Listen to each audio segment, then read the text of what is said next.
Hello बच्चों। यहाँ question में दिया गया है the acceleration of the particle which is moving along the positive X axis varies with the position as shown in the figure. The velocity of the particle is 0.8 metre per second at X is equal to 0। ठीक है।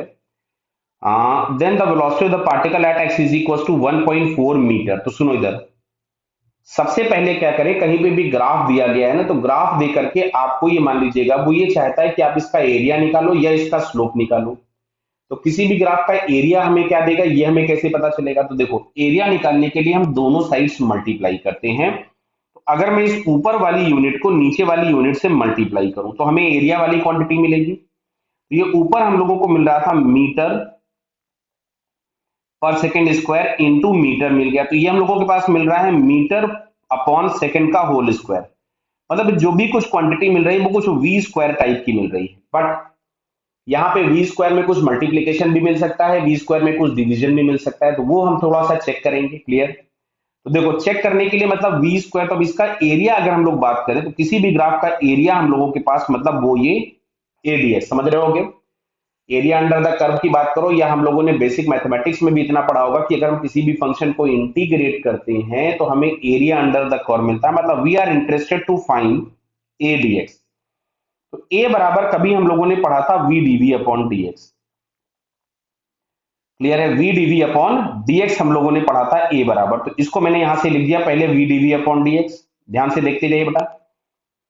And we are interested to find the value of A DX. तो DX अगर हम इधर ले गए तो यहां पे आपको मिल रहा है ये वी वी डीवी। क्या मिल रहा है बेटा? ये वी डीवी मिलेगा। तो वी डीवी का अगर हम इंटीग्रेशन कर दें तो समझ में आ रहा है, हम लोगों के पास आता है वी स्क्वायर बाई टू। तो बात को ध्यान से समझना, यानी इस ग्राफ का जो एरिया होगा वो हमको देगा वी स्क्वायर बाई टू। लेकिन एक बात और समझ लीजिए, किसी भी ग्राफ का एरिया हमेशा देता है चेंज इन क्वांटिटी। क्या देता है? Change in quantity. मतलब वेलोसिटी का स्क्वायर तो मिलेगा मेरे को, फाइनल वेलोसिटी का स्क्वायर माइनस इनिशियल वेलोसिटी का स्क्वायर बाई टू मिलेगा।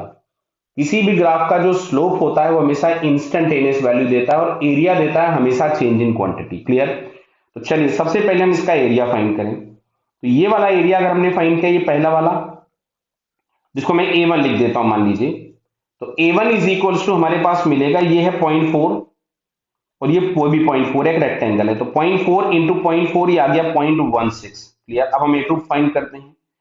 तो ए टू हम लोगों के पास ये कुछ एक ट्रेपेजियम जैसा दिख रहा है। ये इसका एरिया निकालने के लिए हम लोग लिख सकते थे 1/2 सम ऑफ पैरेलल साइड्स। तो पैरेलल साइड में एक साइड तो ये वाली हो गई, कितनी है ये? 4.4 है बेटा। कितनी है? 0.4 है।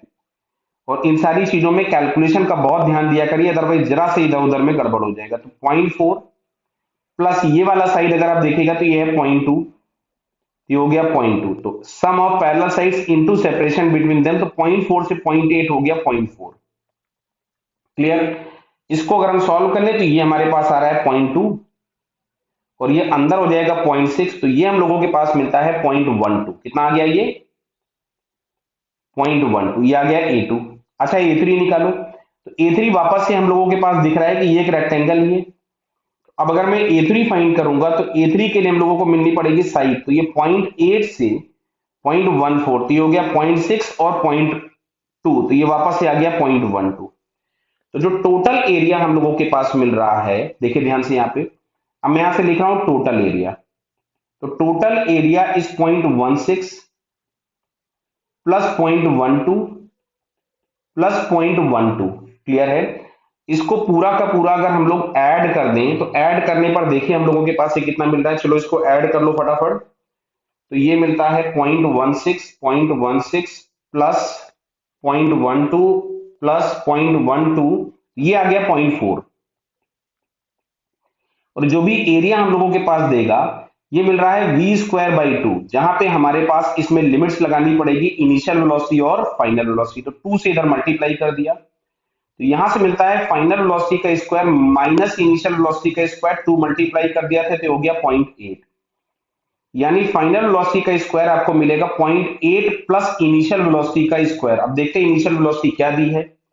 तो इनिशियल वेलोसिटी इसमें क्या दी गई? तो इनिशियल वेलोसिटी दी गई बेटा 0.8 metre per second. Clear? At X is equal to 0। तो मैं इनिशियल की जगह 0.8 लिख देता हूं। तो यहां से बेटा मिला आपको ये 0.8 प्लस 0.8 का स्क्वायर कीजिएगा मिलेगा 0.64, इन दोनों को ऐड कर दिया तो मिला 1.44। तो 1.44 इसका अब अगर हम रूट ले लें तो फाइनल वेलोसिटी आपके पास मिलती है 1.2 मीटर पर सेकेंड। क्या बेटा क्लियर हुआ? तो इसका आंसर अगर हम लोग चेक करें तो आंसर हम लोगों को सेकंड वाले पार्ट में मिल जाता है। बात को ध्यान से फिर से समझो, कंसेप्ट क्या था। आंसर तो हम लोगों को सेकंड मिल गया, सेकंड आंसर इज करेक्ट। कभी भी कोई भी ग्राफ दिया है तो उसका एरिया क्या देगा, दोनों यूनिट्स मल्टीप्लाई कर दो। क्लियर? दोनों यूनिट्स मल्टीप्लाई करके आपको ये आइडिया मिल जाएगा कि क्वांटिटी कौन सी मिल रही है। फिर किसी भी ग्राफ का स्लोप हमें क्या देगा, दोनों यूनिट्स को डिवाइड कर दो।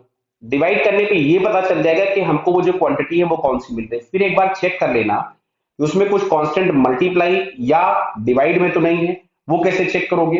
तो जैसे समझ में आया था कि एरिया हमको देगा एडीएक्स, तो हमने यहाँ से एडीएक्स निकाला और फाइनली हमको मिला वी स्क्वायर बाई टू। यानी हमको दिख रहा था कि वी का स्क्वायर तो मिलेगा लेकिन बाई टू मिलेगा। क्लियर बेटा? होपफुल समझ में आया होगा आपको। ओके बेटा, ऑल द बेस्ट।